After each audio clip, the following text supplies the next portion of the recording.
Ho ho ho, yes, this week is going to be a fun week. I mean, it might not be for everybody, but it's definitely for me. We were going to improve this room just before the beginning of the open season in 2023, but it didn't actually happen. We didn't get it done in time, so we've had to wait until it closed again to completely rearrange this space. The synthesizers are going to be moved over to an enlarged DIY synthesizer exhibition, you know, the interactive kind of stuff, instead of hodgepodges here, there and everywhere. And this room is going to reminisce somewhat of a small village exchange in the 1960s. The first port of call today is removing all of it. There's loads of random stuff everywhere, so we've got to kind of get it out and assess what we've got, figure out where we're going, and yeah, go from there. Here is also a bunch of random stuff that has been amassed. Got a bunch of the ironwork that goes on the top of it to make the wires look all proper and stuff. This rack up as well, which is a changeover for 2 ringing machines. Anyway, let's get clearing. We've got to pull out everything in this room now, including the existing telephone exchange, so we can make it look, you know, proper. You know, like proper. So we've got this corner clear, but the exchange is going to go up to here. It's going to go all along that way, so we've got to move all of those. I've been squirreling things away all over the place, like these things down here, which are finally going to find a use in the new telephone exchange setup. It's all very exciting. Professional. Welcome to This Mitch is Not Obsolete. What we do is, Sam, we don't really have a plan, do we? But we're just going as we go, figuring it out, yeah. Oh, it's good for your sample pack, Johnny. Oh, yeah. There we go. Sweet. Spare wipers for the... Very useful. There we are. Beauty. You'll be pleased to know it's not just us donuts embarking on this project, there's also lasers.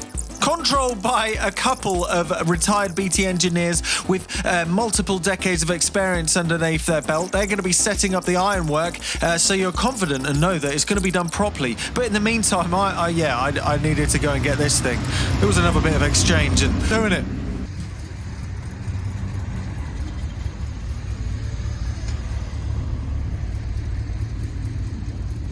There's one bit of the exchange that we needed. Perfectly legal as well. That's within a metre out of the back, so doing pretty good. Right. Okay. Steady. Oh, I don't have to do anything. Watch. Set, screen down slow. Yeah.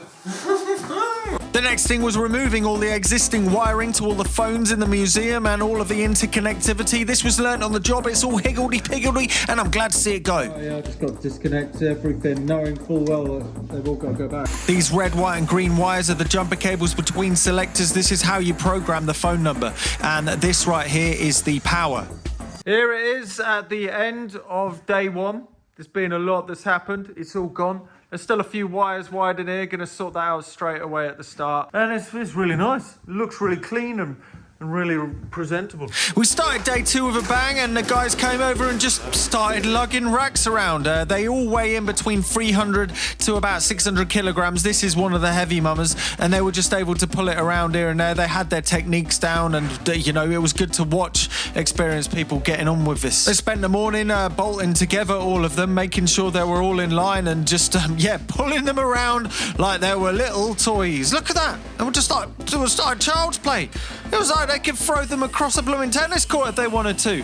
Anyway, Sparky McSparky had to come out, and then Mitch couldn't help but get involved, bolting together the foot bars. And as the morning progressed, rack by rack, they were getting bolted together, and yeah, it was really coming together. It was starting to look quite impressive. They were using a laser to make sure it was all straight. This is the first piece of ironwork that got assembled. They all go together in a very specific way. They've got these castle nuts that space it out, and it makes it very solid. Some of the holes had to be drilled out because we couldn't find enough of the right C brackets. They were working with what we were able to get hold of, and then it all got bolted to the wall. This was the first tie bar, and this connected to the first MDF. Whilst they were doing that, we were adding a second master clock that was acting as a standby. UAX13 telephone exchanges didn't have them, but woo! This is the second wall mount for this wall, but they also added an extra long piece of ironwork that went over to the other wall, which bolted over there, which made it proper solid.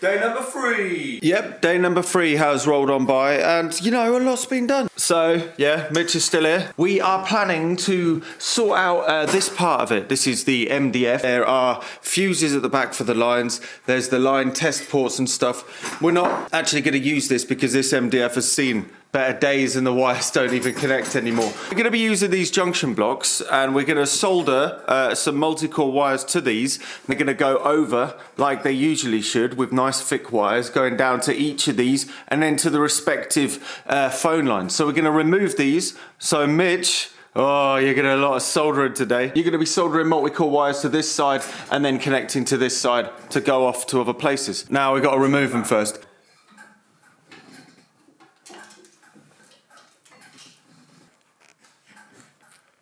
Massive shout out to Totem Recall who gave us this massive 20 pair reel they had sitting about. It's been invaluable. So yeah, you just got to figure it out. Are you having fun, Mitch? Oh yeah, I actually am having fun. That's the kind of nerdy thing about it. Oh no! I'm kind of in my element. So Cliff has kindly explained how to wire this all up properly. He's got the colour scheme here. So yeah, just getting this all through. I've taken a picture of the one that's already on there.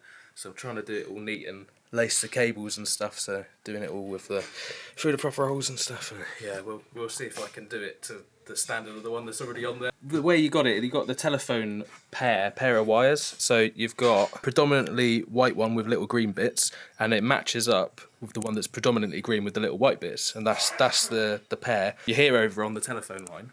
Yeah. And okay. There's a certain order that they go in, so that you can tell at the other end of the wire which one they are. So it starts with the all whites, all blues. Yeah. But yeah, very glad we've got two very experienced retired telephone engineers over there, because we wouldn't have had a clue about the pattern. One down. One down, yeah, we'll see if it works.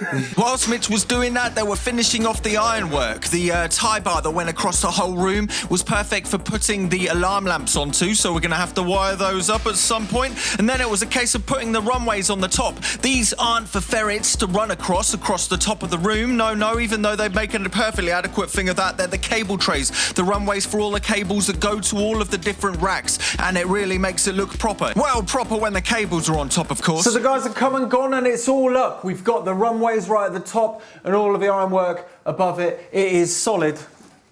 That ain't going nowhere. There's even a cross brace at the back because they noticed it was waving a little bit, and that solved all of that. It goes across over to the other wall as well. But now it's all in place, what we need to do is put it back together and get it going again. So let's get on with it. Now we've got to put all of this back so we can get back over to the pianola, and all of the switches which are down here, and they've all been labelled so they go back in the same place. And then we're going to be wiring in the new wires, aren't we, Mitch? Oh yeah. Poor old Mitchy boy was missing out on all of the fun whilst he was soldering up, because I was putting all the selectors back on in place, including the line finders, the group selectors, and then the big ones at the top, which are the final selectors. Slowly putting back all the bits and bobs, including this fuse tester. You plop it on there and you can see whether the fuse is working or not. Just a continuity tester, but it'll work on a bunch of different types of fuses because the two contacts go down. So you've done some. Yeah, all the telephone engineers can critique my cable lacing. Let's have a don't get too close. Don't get too close. So we're going to bolt this into the MDF pointing to the front so we can get to it quickly.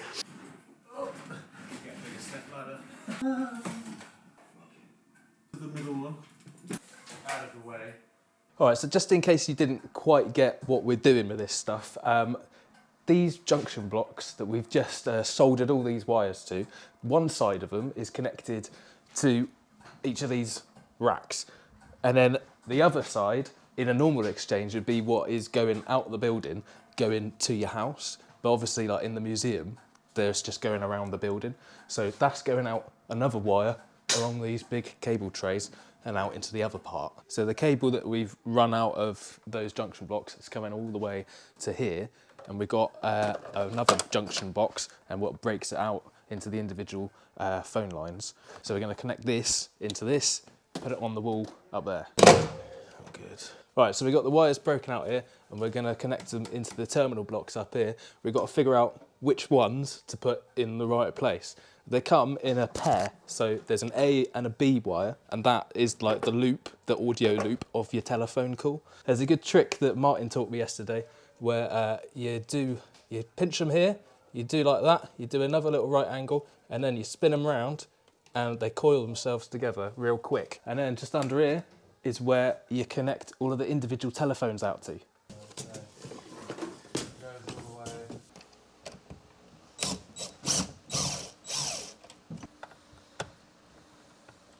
So whilst Mitch is still getting on with soldering those connectors, I've got to start looking at this thing right here, which is obviously going into the rack. This is the changeover setup for two ringing machines. The ringing machines are the motors that spin around, which generate the tone for the telephone exchange. All of the ringing of all of the town, bring, bring, bring, bring, will all be in sync to this motor that this is controlling. Around the back of this is quite a rat nest. We've got to figure out whether we can even get this working, because there's a lot going on. I don't see why not. It looks cool, that's the most important thing. So what we've got to do is drag this over to the exchange and see if there's a way of easily transferring it from this wooden frame into the rack. Ooh, let's see. Bloody Nora. Oh yeah. Lovely jubbly.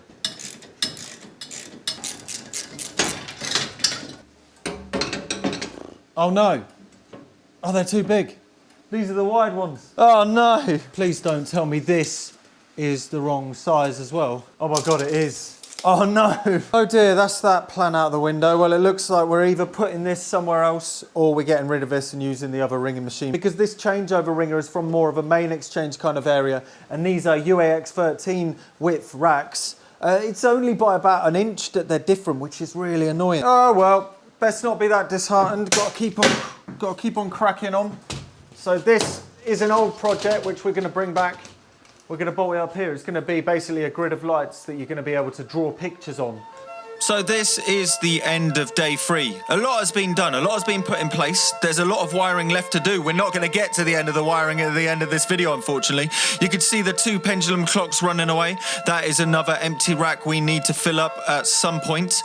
Day 4 comes on by, and we're going to start by putting more cables on the cable trays. There's apparently things that were called top hats that went over those threaded rods above the runways, which would have eased pulling the cables along, but we haven't got any of those. Now we're going to put the diverticals in. These are basically tape loop players that you call up. We're going to be putting different bits of tape loops and music into them. This is an updated one with a flashcard input. These relay boxes are in charge of the meters that tell you how much you have to pay and how long you've been on the phone for. And then we need to cut down the shelves so we can actually put them into the rack. And this shelf in particular is for the announcer 9As. Remember Techmoan's announcer? Well, I've managed to get hold of a couple more, which is absolutely awesome, so you can call those as well.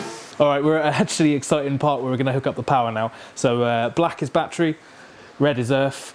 Yeah, got these cool little crimps on the end there. Right. Is that all right? Yes. Are we ready? Okay.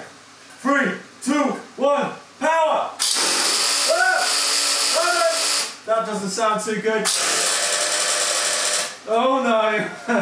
When it works, is the line finders are going crazy. But that's fine. Oh, that's one.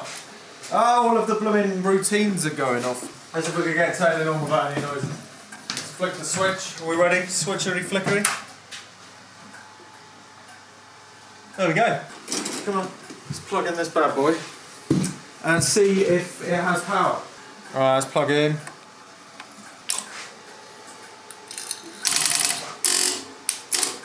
Hey, we got power!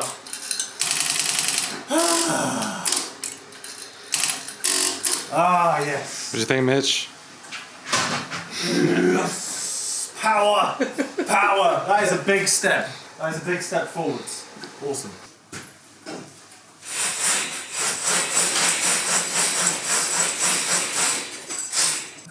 Day 5. Now we've got it all wired into the power, we've got a bunch of cables connecting between it all, and we've started putting the extra bits on the side.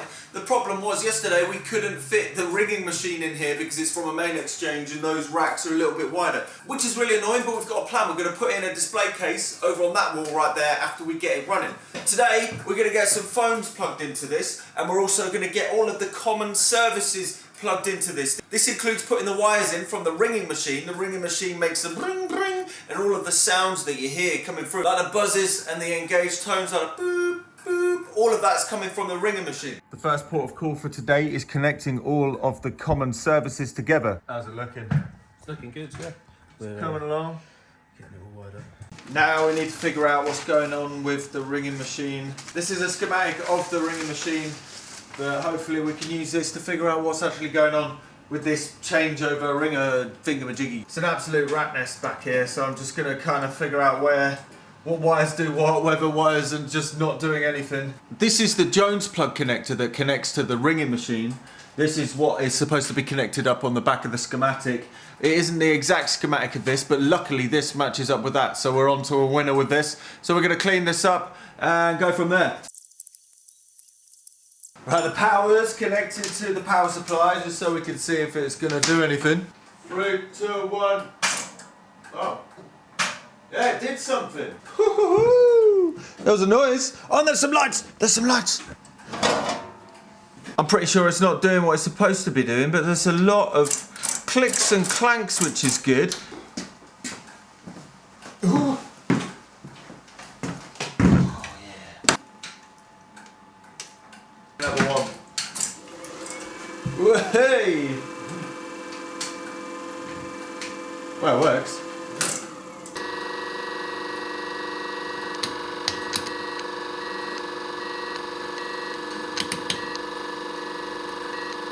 Oh no.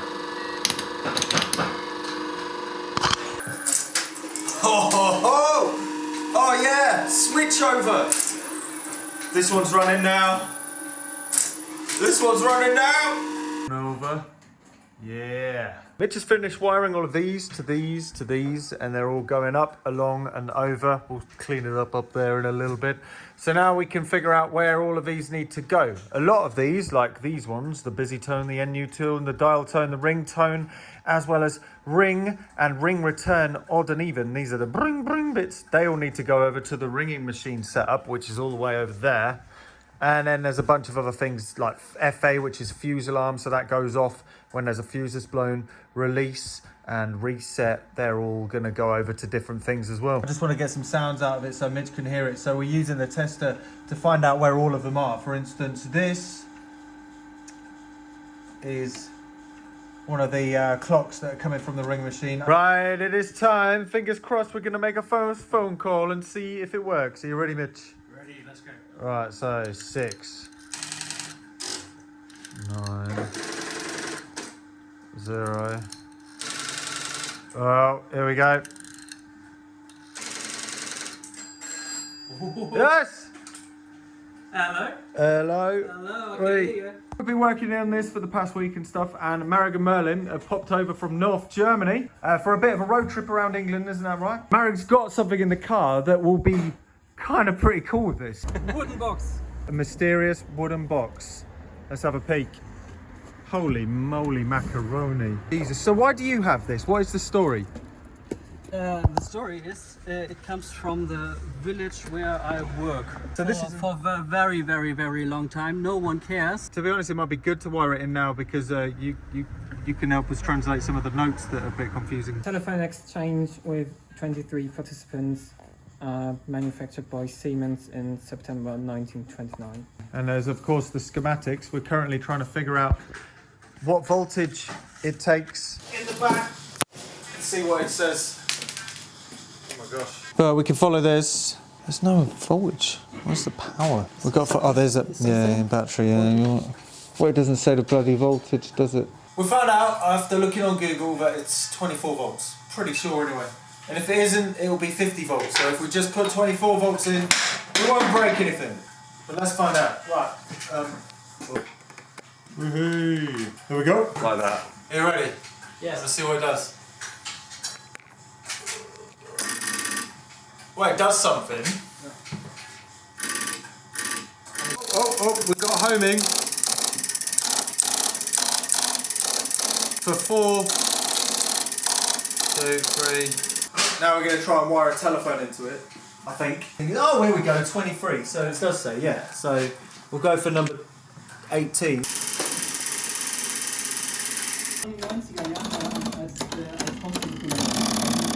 This telephone exchange was used until the 90s. Till the 90s? Whoa. This has been running till the 90s from 1929. Wow. Yes, so that's the line finder, LW's line.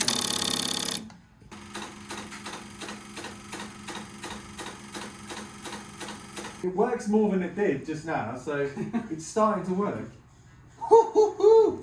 Oh yeah, it's starting to work. We'll be covering this small private automatic exchange in a subsequent video on the museum, but we'll get back to the main port of call now, because even though that is a beautiful machine, we need to finish off the main exchange room. So we started by putting the print meter Chetkas in. These are the things that when somebody thinks they're being charged wrong, these get plugged into their phone line to record what they've been doing, and then it figures out whether something's broken or they are just using it more than they thought. I've wired up a speaker so we can listen to all of the sounds.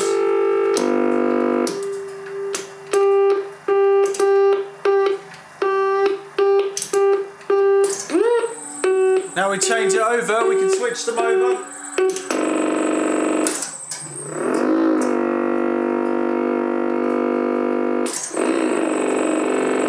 This setup was in main exchanges, so if something's wrong with one of them, you can quickly flick it over to the backup and people, you know, can still make phone calls in the town or village. So we're quickly going to call this selector. So I'll quickly change over the ringer. There we go, and then back to the other one. Let's call the phone. Oh.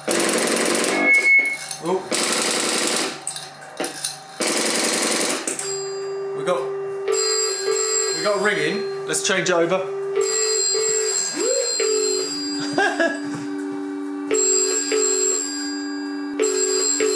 It works.